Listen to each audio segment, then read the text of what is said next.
All right. So these are the three rules of properties or properties of exponents. Okay, so the first one is product of powers property.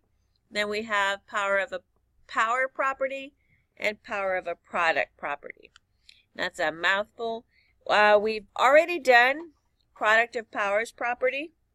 We're going to work on power of a power and power of a product property today. Okay. So let's look at example 1. Example 1 is what we did yesterday. We have the same base and an exponent.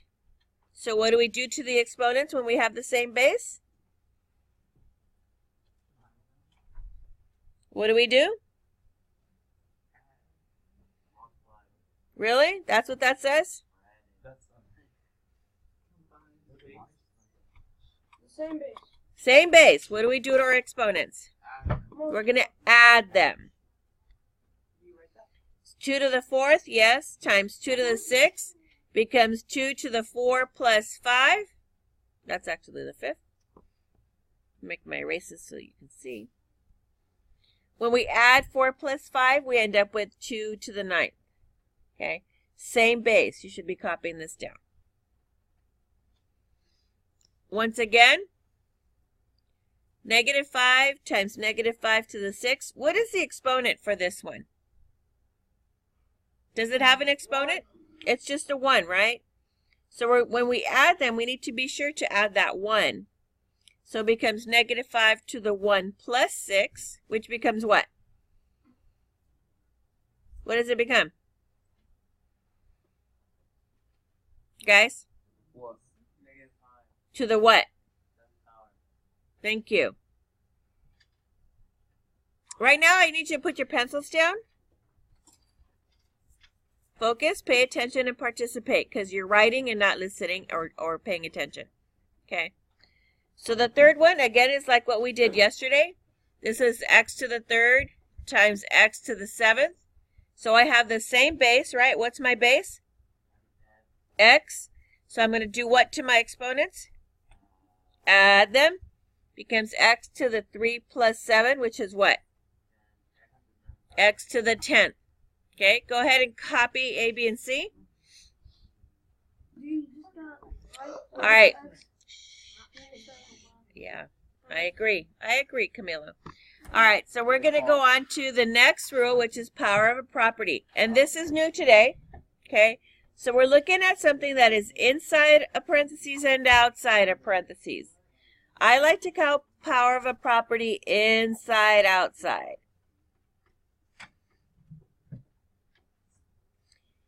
If you guys can connect or make that connection with inside a parentheses and outside a parentheses, then you're going to know what to do. Over here, yes, there's a parentheses and it is outside, but this is not in that same parentheses. So you need to be really careful when you're looking at that. Okay, so this tells me that I have 3 to the 4th inside and I have 3 outside. So when we have an inside-outside situation, we're going to multiply our exponents. Okay, so I have 3 to the 4 times 3, which is 3 to the 12. Okay, so what am I going to multiply on this one here? What am I multiplying? Do you see inside, outside?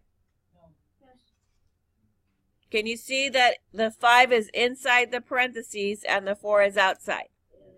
Okay, so because it's like that, I'm going to take these exponents and I'm going to multiply them.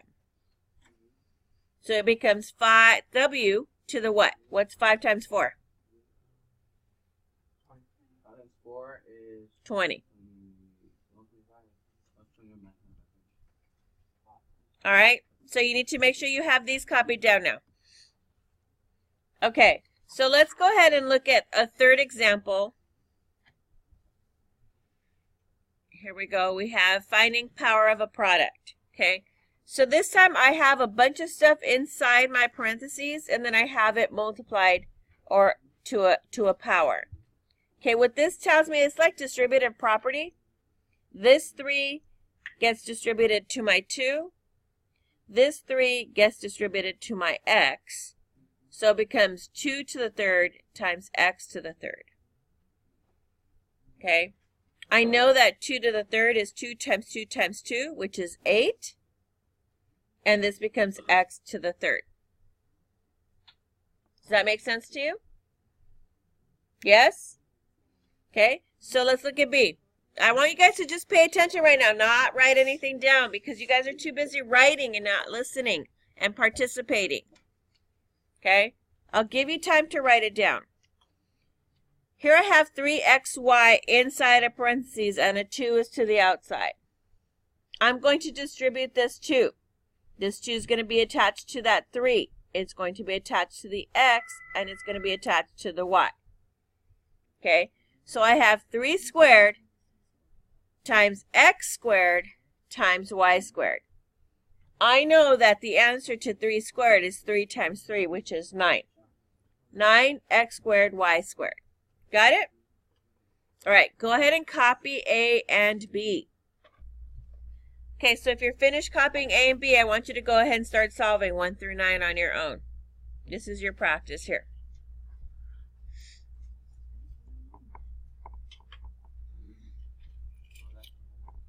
No.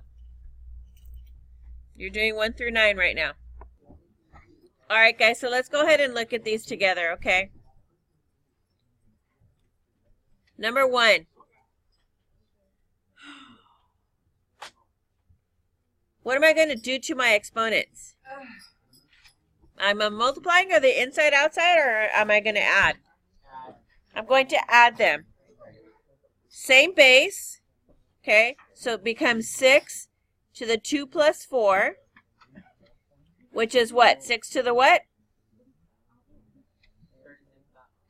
What's 2 plus 4? 2 plus 4 is 8. 6 to the 6. Okay. On your homework, when it says simplify the expression, I want you to do the repeated multiplication of 6 times 6 times 6 times 6 times 6. Okay, and give me the answer. What does it answer on your homework? Okay. For today, not so much a big deal. Okay. What about number 2? I have, is this inside, outside, or is this just adding my exponents? Right, because my base is the same, right? I have negative 1 over 2, and I'm going to add 3 plus 6, and what does that give me? Okay? Same base, negative 1/2. So I'm going to add my exponents, 3 plus 6. What does that give me? So I have negative 1/2 to the 9. Okay? Let's look at number 3. What is the exponent for the first z? This is z to the what power? Z to the first power. You have to give it a 1. Okay? Z to the 1. Okay? So this becomes z to the 1 plus 12. 1 plus 12. What is z to the 1 plus 12?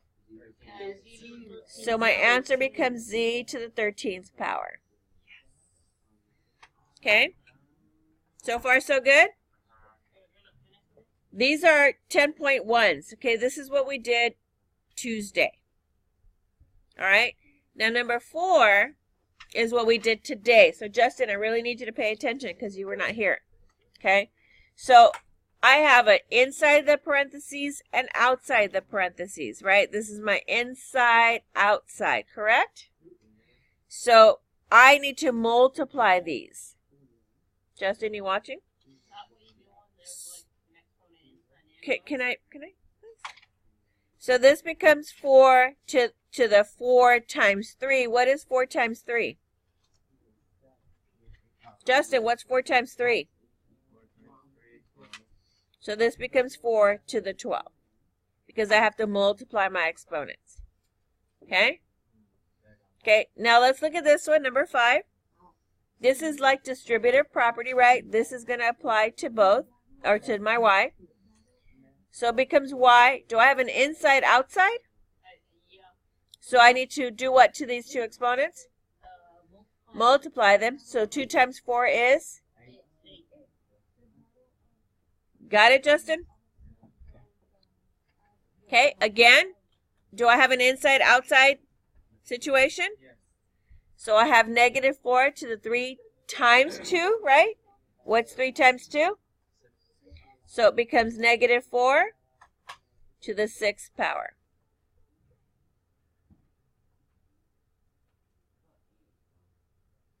Why 8?